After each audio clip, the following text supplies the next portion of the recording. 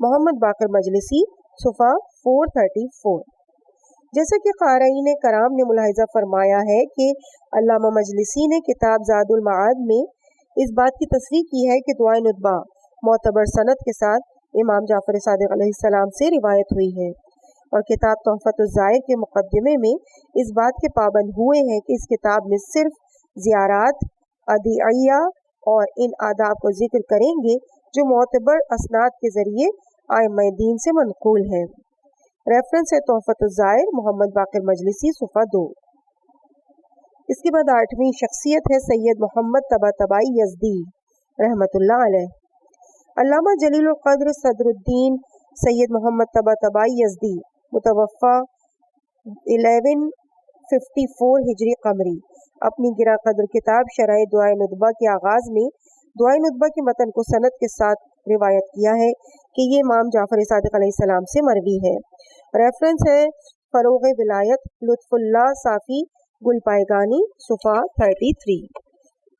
9ویں شخصیت سید حیدر کاظمی رحمۃ اللہ۔ علامہ جلیل سید حیدر حسنی کاظمی متوفی 1265 ہجری قمری نے اپنی گراں قدر کتاب عمدۃ الزائر میں دعائے ندبہ کو سید ابن طاؤس اور دوسروں سے روایت کیا ہے۔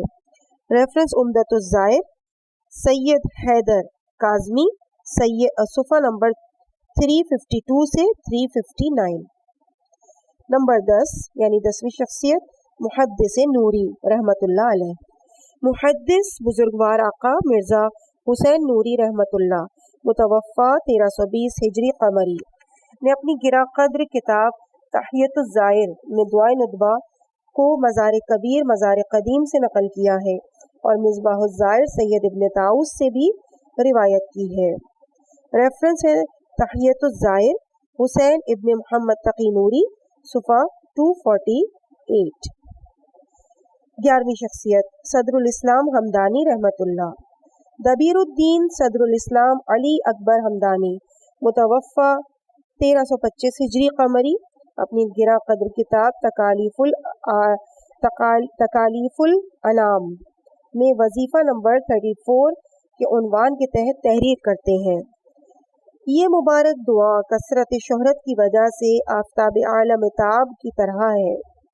بہتر ہے کہ ہر جمعے کو حضرت کے چاہنے والے مرد عورت مساجد میں سے کسی مسجد یا عبادت گاہوں میں سے کسی عبادت گاہ میں جمع ہو اور اس مبارک دعا کو انتہائی گریہ ازاری اور نالہ و شیون کے ساتھ نہایت حزن و ملال اور بے قراری سے پڑھیں، اشک بہائیں اور اس روشن آفتاب کی غیبت اور اس جانا کی عدم موجودگی پر توجہ کریں، فریاد و فغاں بلند کریں اور قلب پردرد سے آہ سرد نکالیں اور اس عظیم مصیبت کو آسان تصور نہ کریں، اس مصیبت عظمیٰ کو سہل گمان نہ کریں کہ ان کی غیبت کی وجہ سے اسلام بالکل ہمارے درمیان سے رخصت ہو گیا ہے اور صرف اس کا نام باقی رہ گیا ہے۔ زہر الفساد فی البر والبحر بما کسبت ایدینا، کفر اور فسق و فجور ناشکری تمام کرۂ ارض پر چھا گئی ہے۔ جو کچھ دستیاب نہیں ہے وہ مسلمان ہونے کے آثار ہے اور جو کچھ ظاہر و دستیاب ہے شیطانی آثار ہے۔ سب وادی غفلت اور ضلالت و جہالت کے لق و دق صحرا میں حیران و سرگرداں شیطان کے سپاہیوں کے تابع ہیں اور حضرت صاحب الامر کے حکم کے نافرمان ہیں۔ اللہم عجل فرجہ وسہل مخرجہ بمحمد وآلہ الطاہرین۔ ریفرنس ہے تکالیف الانام علی اکبر حمدانی صدر الاسلام صفحہ 188۔ پھر اس وقت دعائے ندبہ کے متن کو صفحہ 190 سے 196 تک ذکر کیا۔ اپنے استاد مرحوم آقا مرزا حسین نوری تاب سرا سے نقل کیا کہ استاد اعظم کہتے ہیں مشہور و معروف دعائے ندبہ کا شب جمعہ اور روز جمعہ پڑھنا مستحب ہے جو حضرت مہدی سے علیہ السلام سے متعلق ہے۔ در حقیقت اس کے مضامین دل شگاف اور جگر کو پاش پاش کرنے والے ہیں اور اس شخص کو خون کے آنسو رلانے والے ہیں کہ جس نے حضرت کے شربت محبت کو پیا ہے اور ان کے فراق کے زہر کی تلخی چکھی ہے۔ جمعے کے دن بلکہ شب جمعہ میں بھی، جیسا کہ کسی ایک مزارات قدیم میں کہ جس کے مؤلف شیخ تبریسی صاحب احتجاج کے ہم عصر تھے، ان سے مروی ہے کہ پڑھی جانی چاہیے۔ ریفرنس ہے تکالیف الانام، علی اکبر حمدانی، صدر الاسلام، صفحہ 197۔ پھر مزید کہتے ہیں کہ مؤلف کہتے ہیں کہ اس مبارک دعا کے پڑھنے کے من جملہ خواص میں سے یہ ہے کہ تمام زمان و مکان میں مکمل خلوص اور حضور قلب سے پڑھی جائے، اور اس کی خاصیتوں میں سے یہ بھی ہے کہ اگر اس کے مضامین عالیہ اور روشن عبارات و ارشادات کی طرف متوجہ رہے تو صاحب العصر والزمان ارواحنا فدا کے مخصوص عنایات اس صاحب مکان کے شامل حال ہوں گی، بلکہ حضرت کی بھی اس مجلس میں تشریف آوری کا باعث ہوں گی، جیسا کہ بعض مقامات پر ایسا اتفاق ہوا ہے۔ پھر ایک واقعہ ملا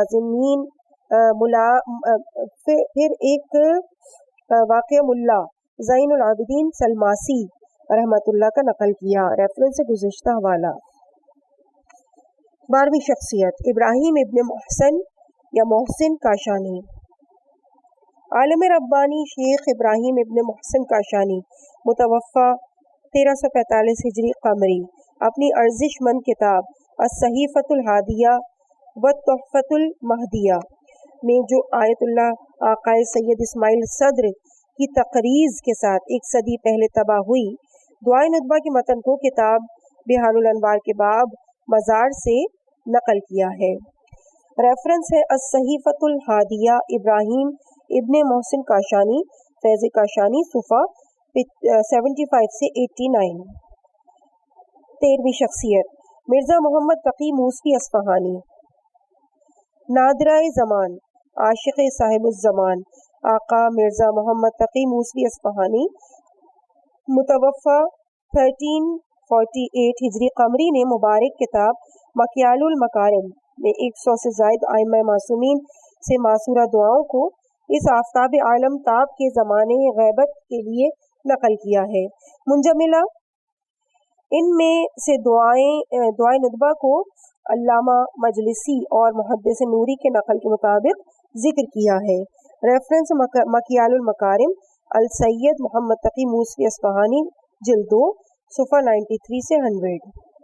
صاحب مکیال المکارم مذکورہ کتاب کے علاوہ کتاب وظیفہ مردم در غیبت امام زمان میں بھی 52 نمبر کے وظیفے کے عنوان سے بھی ذکر کرتے ہوئے کہتے ہیں کہ جمعہ، عید غدیر، عید فطر اور عید قربان کے دنوں میں دعائے ندبہ جو حضرت سے متعلق ہے اور زاد المعاد میں موجود ہے توجہ کے ساتھ پڑھنی چاہیے۔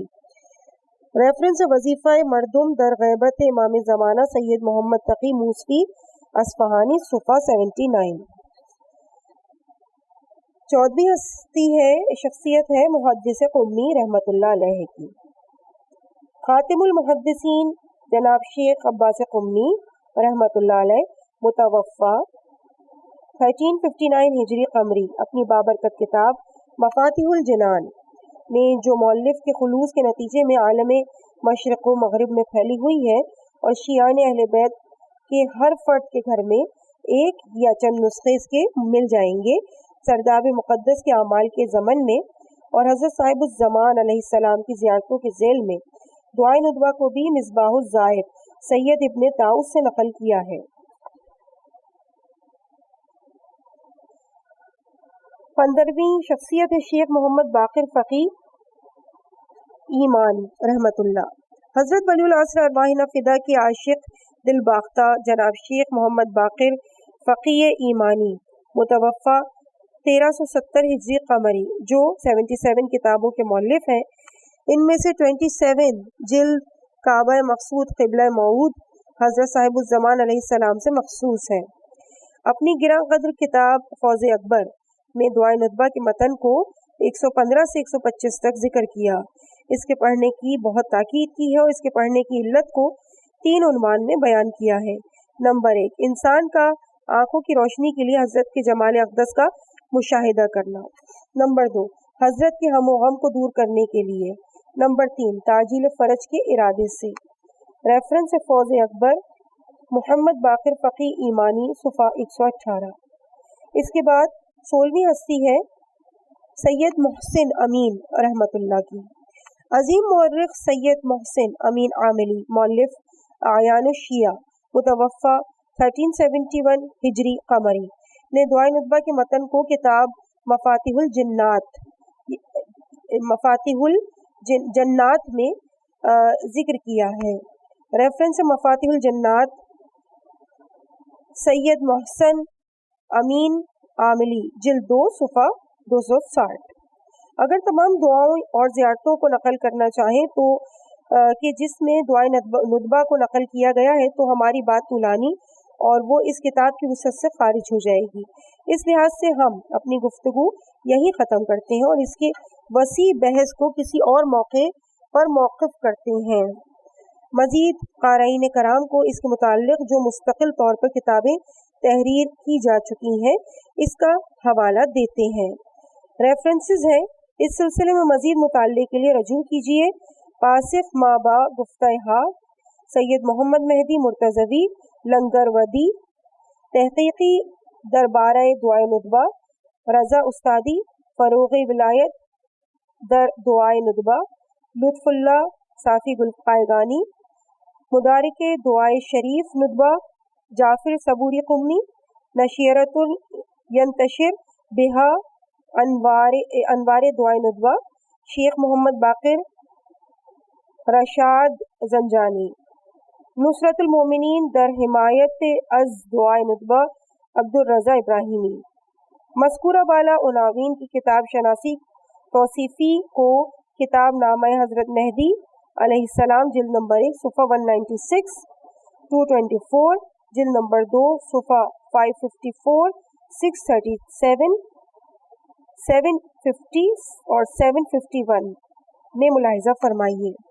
جناب آیت اللہ شیخ محمد باقر صدیقین متوفی 1414 ہجری قمری نے 7 کتابچے در سہائے از ولایت کے عنوان سے نشر کیے ہیں کہ ان میں سے ایک دعائے ندبہ سے دفاع کے لیے مخصوص ہے. اس کے بعد ہم صفحہ نمبر 70 پہ آ جاتے ہیں اور یہاں پہ ہیڈنگ ہے امام زمانہ علیہ السلام کی دعائے ندبہ کی مجالس پر خاص عنایت. تجربے سے ثابت ہوا ہے کہ حضرت ولی العصر ارواحنا فدا کے وجود اقدس کی طرف سے جن مجالس و محافل میں دعائے ندبہ پڑھی جاتی ہے خاص عنایت ہوتی ہے. بعض تحریر شدہ کتابوں میں ان میں سے بعض عنایتوں کی طرف اشارہ کیا گیا ہے اور اگر خدائے متعال توفیق عطا کرے تو ان میں سے بعض کو فرصت سے جمع آوری کر کے قارئین کی خدمت میں پیش کروں گا. ہم یہاں صرف اس کی فہرست کی طرف مختصر طور پر اشارہ کر رہے ہیں. نمبر 1 سرداب مقدس میں ملا زین العابدین سلماسی کا واقعہ جسے صدر الاسلام ہمدانی نے نقل کیا ہے. ریفرنس تکالیف الانام علی اکبر ہمدانی صدر الاسلام صفحہ 197. نمبر 2 آیت اللہ جناب مرزا مہدی شیرازی کا واقعہ جسے علامہ قزوینی رحمۃ اللہ نے مؤلف کیا ہے. نمبر 3 آیت اللہ میر جہانی کا واقعہ جسے مؤلف نے متعدد بار خود ان سے سنا ہے. نمبر 4 بعض سعادت یا بعض سعادت مند افراد کے واقعات کہ جسے علامہ نہاوندی نے بغیر واسطے کے خود ان سے نقل کیا ہے. ریفرنس العبقری الحسان علی اکبر نہاوندی جلد 2 صفحہ 101 اور 198. نمبر 5 بعض دوسری جماعت کے واقعات کے جسے محدث نوری نے متصل سند کے ساتھ نقل کیا ہے. ریفرنس دارالسلام حسین بن محمد تقی نوری جلد 2 صفحہ 224. ہم یہاں صرف ایک عاشق دل باختہ کے واقعے کی نقل پر اکتفا کرتے ہیں. حضرت صاحب الزمان ارواحنا فدا کے عاشق دل باختہ حضرت آیت اللہ شیخ محمد خادمی شیرازی متوفی 1419 ہجری قمری جو گراں قدر تالیفات جیسے رجت، یاد مہدی اور فروغ بھی نہایت کے مالک ہیں. مؤلف کے لیے نقل کیا ہے کہ تقریباً 40 سال پہلے امام رضا علیہ السلام کی حرم مطہر پر آستانہ بوسی کے لیے مشرف ہوا۔ ایک شب جمعہ کو اس مہربان امام کے حرم مطہر میں حضرت بقیت اللہ ارواحنا فدا کے فراق میں بہت زیادہ آنسو بہایا۔ جب اپنی قیام گاہ پر پہنچا تو کچھ دیر آرام اور عالم خواب میں حضرت مہدی علیہ السلام کے چہرہ انور کو دیکھا۔ خدا حافظی کے وقت میں نے عرض کیا، میں آپ پر فدا ہو جاؤں، کیا دوبارہ بھی مجھ روسیا کو اپنے دیدار مبارک کی اجازت مرحمت فرمائیں گے؟ فرمایا، ہمارے وعدہ دیدار کا وقت کل صبح دعائے ندبہ ہے۔ میں نے عرض کیا، میرے مولا، میں ظاہر ہوں، مجھے نہیں معلوم کہ دعائے ندبہ کہاں پڑھی جاتی ہے۔ فرمایا، سید جواد مجتہدی کے گھر میں۔ میں خواب سے بیدار ہوا، وضو کیا، حرم کی طرف چلا اور امام رضا علیہ السلام کی عنایتوں کا شکریہ ادا کیا۔ نماز صبح کے بعد حرم سے نکلا، مسجد گوہر شاد کے صحن میں جس پہلے شخص کا دیدار کیا، میں نے اس سے دریافت کیا، مشہد میں دعائے ندبہ کہاں پڑھی جاتی ہے؟ جواب دیا، سید مجتہدی کے گھر میں۔ میں نے ان کے گھر کا پتہ لیا اور تیزی سے اس پرفیض مجلس میں خود کو پہنچایا کہ مجلس بہت نورانی اور مانوی تھی، اور اس چہرہ منور کو کہ جس کا رات عالم خواب میں مشاہدہ کیا تھا، اپنے عاشقوں کے درمیان حاضر پایا۔ اسی طرح کا واقعہ محمد یزدی کے لیے بھی پیش آیا تھا۔ انہوں نے بھی امام رضا علیہ السلام سے توسل کیا، ان کو بھی سید مجتہدی کے گھر کی طرف رہنمائی ہوئی اور وہاں بھی کعبہ مقصود کی خدمت میں ان کے لیے شرف حضور فراہم ہوا تھا۔ یہ نمونے حضرت بقیت اللہ ارواحنا فدا کی مجالس دعائے ندبہ پر خاص عنایت کی نشاندہی کرتے ہیں۔ کتاب کے اس حصے میں دوسرے سوال کے متعلق تفصیلی گفتگو کی ہے اور دعائے ندبہ کے سلسلہ اسناد کے زمانوں اور صدیوں کے اعتبار سے تحقیق پیش کی ہے اور سند کی تاکید اور استحکام کے لیے عظیم شخصیتوں کے اقوال جیسے علامہ مجلسی کے قول کو نقل کیا ہے۔ یہاں پر ہم مزید یہ کہتے ہیں کہ فقہ شیعہ میں رائج سخت گیریاں ان اخبار اور احادیث کے متعلق ہے جو ایک ضروری حکم، واجب یا حرام کے استنباط کی راہ میں قرار پاتی ہیں، لیکن مستحبی مسائل میں بالخصوص دعاؤں اور زیارتوں میں وہ سخت گیری اور سندی موش کافی مرسوم نہیں ہے، بلکہ اسی مقدار میں کہ اس کے مضامین شرع پسند اور مقبول ہوں اور ایک مشہور کتاب میں نقل ہو، بس یہی کافی ہے۔ لہٰذا اگر ایک دعا کی سند معتبر نہ ہو اور اس کا بالخصوص معصوم سے صادر ہونا ثابت نہ ہو، چونکہ عمومی طور پر دعا کے لیے حکم ہوا ہے اور دعا اعمال راجحہ اور عبادات موقدہ میں سے ہے، ان کا پڑھنا قرآنی اور حدیثی عمومات کے مطابق راجح اور مستحب ہے، اور مقام عمل میں سندی سخت گیری کی ضرورت نہیں ہے، بلکہ قاعدہ تسامح در عدلۂ سنن اس مقام پر جاری ہے اور اتنی مقدار بھر اخروی ثواب حاصل کرنے کے لیے کافی ہے۔ قاعدہ تسامح در عدلۂ سنن بہت زیادہ حدیثوں پر متوقف ہے کہ اس سے احادیث من بلغ کے عنوان سے جانا جاتا ہے، یعنی ان حدیثوں کی بنا پر اگر ایک نیک عمل میں اجر و ثواب خدا و پیغمبر سے نقل ہوا ہو اور یہ نقل کسی ایک فرد کو معلوم ہو اور وہ اس اجر و ثواب کو حاصل کرنے کے لیے اس عمل خیر کے لیے اقدام کرے تو خداوند منان اس ثواب کو اسے عنایت فرمائے گا، اگرچہ اس قسم کی کوئی حدیث حقیقت میں معصوم سے صادر نہ ہوئی ہو۔ اس سلسلے میں معصومین سے بہت سی روایات نقل ہوئی ہیں۔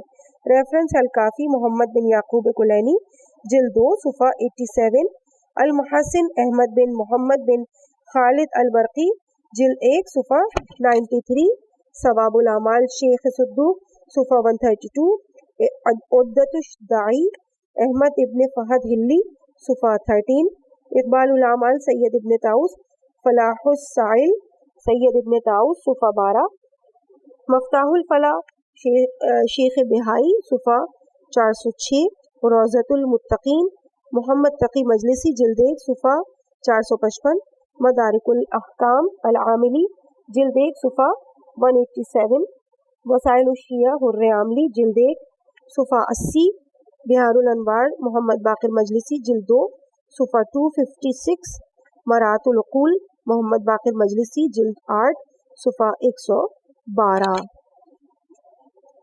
بہت سی روایات نقل ہوئی ہیں اور شیخ انصاری نے جواز تسامح در ادلۂ سنن کے متعلق مستقل رسالہ تحریر کیا ہے۔ متن دعا قوی مضامین اور الفاظ کے استحکام بھی اس کے اعتبار میں اضافے کا باعث ہے۔ اقوال معصومین کی روش گفتار کی معرفت اور شناخت رکھنے والے افراد ایک متن کے مضمون اور مطالب کی تحقیق سے اس کا معصوم سے صادر ہونے یا صادر نہ ہونے کا اطمینان حاصل کرتے ہیں۔ جب آیت اللہ کاشف الغطا سے دعائے صبا کی سند کے متعلق سوال کیا گیا تو کہا، ہر ایک صاحب علم و ثقافت کے لیے ایک اسلوب ہوا کرتا ہے اور بشری معاشروں کے ہر گروہ کے لیے بلکہ ہر ملت اور تمام ملک کے باشندوں کے لیے طور و طریقہ ہوتا ہے۔ ائمہ علیہم السلام کے لیے بھی مقام دعا میں تعریف اور پروردگار کی حمد و ثنا کے لیے مخصوص شیوہ سخن ہوتا ہے کہ جو شخص بھی ان کے اقوال سے مانوس ہوگا اسے تسلط اور کمانڈ حاصل ہو جائے گا کہ ان کے اقوال کو پہچانے اور ایسا شخص شک و شبہ نہیں کرے گا کہ دعائے صبا ان سے صادر ہوئی ہے۔ ریفرنس فردوس العالی شیخ محمد حسین کاشف الغطا صفحہ نمبر 50۔ بہت سے بزرگوں نے دعائے ندبہ اور زیارت جامع کبیر کے مضامین عالیہ اور متن کی تحقیق کے متعلق کہا ہے کہ وہی صرف اس کے اعتبار کو ثابت کرنے کے لیے کافی ہے، اس کی سند کی تحقیق کی ضرورت نہیں۔ ریفرنس الانوار العامہ سید عبداللہ شبر صفحہ 31۔ ابن ابی الحدید معتزلی نے بھی ان لوگوں کے مقابل میں جنہوں نے نہج البلاغہ کے بعض فقرات کا مولا متقیان امیر المومنین علیہ السلام سے صادر ہونے کے متعلق شک و شبے کا اظہار کیا ہے، یہی طریقہ استدلال پیش کیا ہے اور یہ ثابت کیا ہے کہ نہج البلاغہ کے تمام فقرات حضرت کی طرف سے صادر ہوئے ہیں۔ انہوں نے خطبہ شکشکیہ کے متعلق مصدق بن شبیب واسطی سے نقل کیا ہے کہ وہ کہا کرتے تھے کہ 603 ہجری قمری میں اس خطبے کو میں نے شیخ ابو محمد عبداللہ ابن احمد عرفیت ابن خشاب کی خدمت میں پڑھا۔ ان سے دریافت کیا کہ آپ اس خطبے کے جعلی اور نقلی ہونے کا اعتقاد رکھتے ہیں؟ فرمایا نہیں، قسم خدا کی قسم، مجھے یقین ہے کہ یہ خطبہ حضرت کی اقوال کا حصہ ہے، جیسا کہ مجھے یقین ہے کہ تم اس کی تصدیق کرنے والے ہو۔ میں نے کہا، بہت سے لوگ کہتے ہیں کہ یہ خطبہ سید رضی کے کلمات کا حصہ ہے۔ فرمایا نہیں، نہ رضی اور نہ غیر رضی، ان کا طرز گفتگو کہاں اس قسم کا تھا۔ میں نے رضی کے مکتوبات کو دیکھا اور ان کے نثر کے طریقہ کلام سے میں آشنا ہوں۔ ریفرنس شرح نہج البلاغہ ابن ابی الحدید ابو حامد حبت اللہ مدائنی جلد 1 صفحہ 205۔ اس بیان کی بنا پر اعلیٰ معارف، درخشاں حقائق اور روشن معانی، عمیق مطالب، جو پسندیدہ اسلوب، بہترین بیان، منطقی نما اور نہایت عظیم و فصیح عبارتیں اس مبارک دعا میں مذکور ہیں۔ وہ ہمیں ہر قسم کی سند اور منبع اور مصدر پیش کرنے سے بے نیاز کرتی ہیں کہ ایسے تابناک اور روشن ظریف نکات جو کبھی بھی ولایت کے صاف و شفاف چشمے کے علاوہ کسی اور منبع اور مصدر سے نشہ نہیں پاتے۔ ہمارے استاد دانا حضرت آیت اللہ سید مرتضیٰ شبستری متوفی 1401 ہجری قمری، جو قرآنی اور حدیثی مسائل میں ایک بے مثال انسان تھے، جس زمانے میں ائمہ اطہار کی ولایت امامت کی بحث محکمات قرآن کی بنیاد پر حوزہ علمیہ قوم کے ممتاز علماء و فضلہ کی جماعت کے لیے درس دیتے تھے، ایک دن مسند درس پر فرمایا، میں یہ دعویٰ کرتا ہوں کہ دعائے ندبہ کے فقرات میں سے ہر فقرہ متواتر ہے اور تمام حوزہ علمیہ کے لوگوں کو اس سلسلے میں بحث و گفتگو کی دعوت عام دیتا ہوں۔ جو لوگ اس استاد دانا کی علمی صلاحیتوں سے واقف تھے وہ جانتے ہیں کہ وہ اس مطلب کو آسانی سے ثابت کر سکتے تھے۔ دعائے ندبہ کی شرح کرنے والوں میں سے ایک فرد نے اس راستے کو اپنایا، دعائے ندبہ کے متن کو 124 فقرہ میں تقسیم کیا، قرآنی اور حدیثی مصادر کو ہر ایک فقرے کے ذیل میں تفسیر و حدیث کی جامع کتابوں سے ذکر کیا اور ان کی کوشش یہ رہی کہ ان کے اکثر مصادر کو اہل سنت سے ذکر کریں۔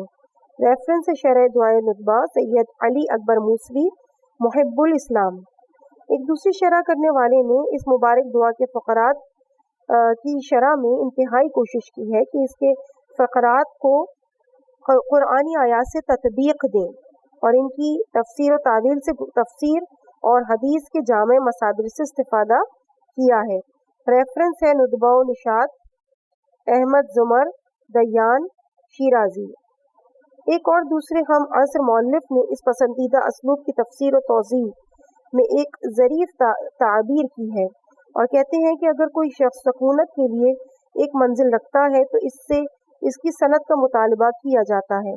اگر وہ کسی اسباب کی بنا پر اس منزل کی صنعت نہ پیش کر سکے لیکن زمین خریدنے کی صنعت ساخت و ساز کی اجازت نامہ، اس کی تعمیر کی تکمیل اور ایک ایک سامان جو اس بلڈنگ میں اینٹ، سیمنٹ، چونا، پیراہن، دروازہ، کھڑکی وغیرہ استعمال ہوئے ہیں، اس کے خریدنے کی رسید دکھا دے تو پھر اس سے گھر کی صنعت کا مطالبہ نہیں کیا جاتا۔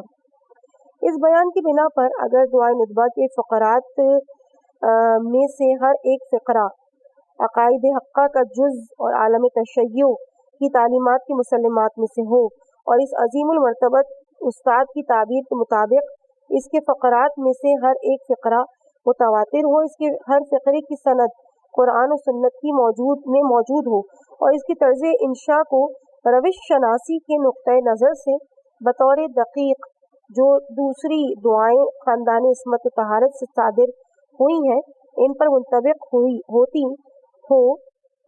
ہوتی ہو نیز مشہور و معتبر کتابوں میں درج ہوئی ہوں تو پھر سند پیش کرنے کی ضرورت باقی نہیں رہتی، جبکہ ہم نے اس مقام پر اسے معتبر سند کے ساتھ استناد کے قابل بنا کر قارئین محترم کی خدمت میں پیش کیا اور علامہ مجلسی جیسی عظیم المرتبہ شخصیت کی اس کی سند کے معتبر ہونے پر صریحی تاکید پیش کی ہے۔ جیسا کہ کہتے ہیں کہ لیکن دعائے ندبہ جو برحق عقائد اور حضرت قائم علیہ السلام کی غیبت پر اظہار افسوس پر مشتمل ہے، معتبر سند کے ساتھ جو امام جعفر صادق علیہ السلام سے منقول ہے کہ اس دعائے ندبہ کا 4 عظیم عیدوں میں پڑھنا مستحب ہے، یعنی جمعہ، عید الفطر، عید قربہ، عید غدیر۔ ریفرنس ہے زاد المعاد محمد باقر مجلسی صفحہ 486۔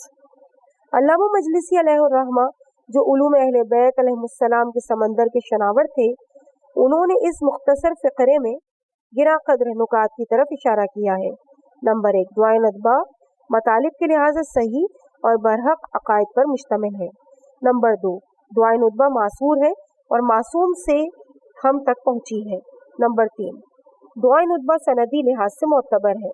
نمبر 4، دعائے ندبہ کی سند امام جعفر صادق علیہ السلام تک پہنچتی ہے۔ نمبر 5، دعائے ندبہ کا 4 عظیم اسلامی عیدوں میں پڑھنا مستحب ہے۔ عزیز سامعین، اس مقام پر پہلی فصل مکمل ہوئی اور اس کے بعد انشاءاللہ اگلے پارٹ میں ہم آپ کے سامنے دوسری فصل کا آغاز کریں گے جس کا عنوان ہے اعتراضات اور اس کے جوابات۔ اور ابھی ہم نے صفحہ نمبر 79 تک اپنی ریڈنگ کو مکمل کر لیا ہے۔ پروردگار عالم ہم سب کو زمانے کے امام کے ناصروں میں شامل فرمائے۔ مجھے اپنی دعاؤں میں یاد رکھیے گا۔ والسلام علیکم ورحمۃ اللہ وبرکاتہ۔